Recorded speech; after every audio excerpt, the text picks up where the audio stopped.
Hello friends, எல்லாருக்கும் வணக்கங்க. கலாஸ் ரெசிபியில் இன்னைக்கு குலோப் ஜாமுன் ரொம்ப சாஃப்டாக டேஸ்ட்டாக எப்படி பண்ணுறது இந்த வீடியோவில் பார்க்கலாம் வாங்க.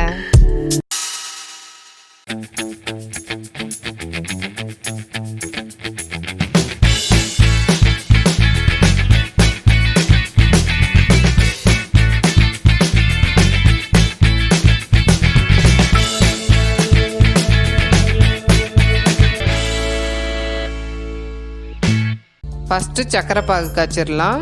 3 கிளாஸ் சக்கரை எடுத்துக்கோங்க. இது 1/2 kg. 3 கிளாஸ் சர்க்கரைக்கு 3 கிளாஸ் தண்ணி எடுத்துக்கோங்க. இது கலந்து விட்டுட்டு ஸ்டவ்வை மீடியம் ஃப்ளேமில் வச்சுக்கோங்க. இது இருக்கட்டும்.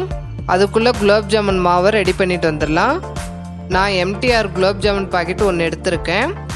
இது 160 கிராம். இது அளந்து எடுத்துக்கலாம். 2 கிளாஸ் வருது. 2 கிளாஸ் மாவுக்கு 1/2 கிளாஸ் தண்ணி எடுத்துக்கோங்க.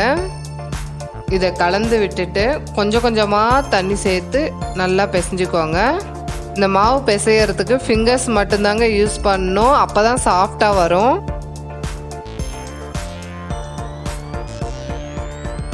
பாருங்க, பிசைஞ்சிட்டோம். மீதி ஒரு 2 ஸ்பூன் அளவுக்கு தண்ணி இருக்குது. இது 10 நிமிஷம் ஊறட்டும். அப்படியே மூடி வச்சிடலாம். வாங்க, பாகு ரெடி ஆயிடுச்சான்னு பார்க்கலாம். பாருங்க, கொதிக்க ஆரம்பிக்குது. ஒரு 2 நிமிஷம் நல்லா கொதிக்கட்டும். இல்லைன்னா குலோப் ஜாமுன் ஊறின பிறகு சலசலான்னு இருக்குங்க.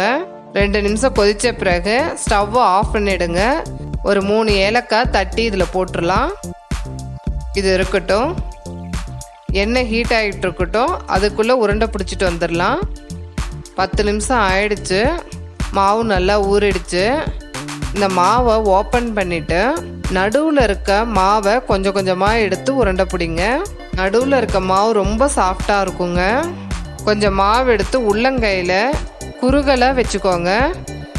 பாருங்கள், கை குறுகலாக வச்சுக்கோங்க. விரித்து வைக்க வேண்டாம், ரொம்ப அழுத்த வேண்டாங்க. உருண்டை ரொம்ப நைஸாக உருட்டிங்கன்னா ஜீரா உள்ளே இறங்காது. அதனால் அப்ராக்சிமேட்டாக 10 தடவை உருட்டினா போதும்.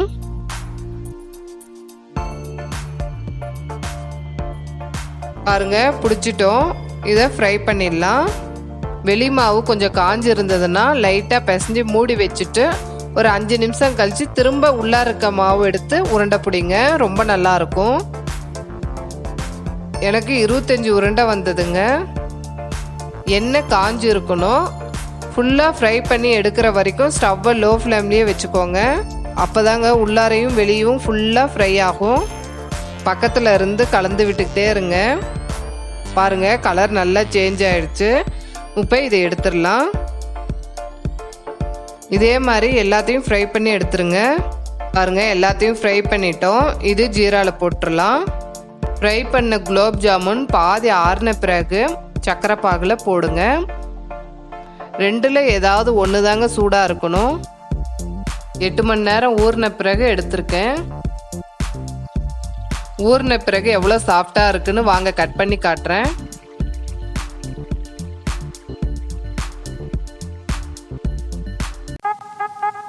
அவ்வளோதாங்க, ரொம்ப டேஸ்டான குலோப் ஜாமுன் ரெடி ஆயிடுச்சு.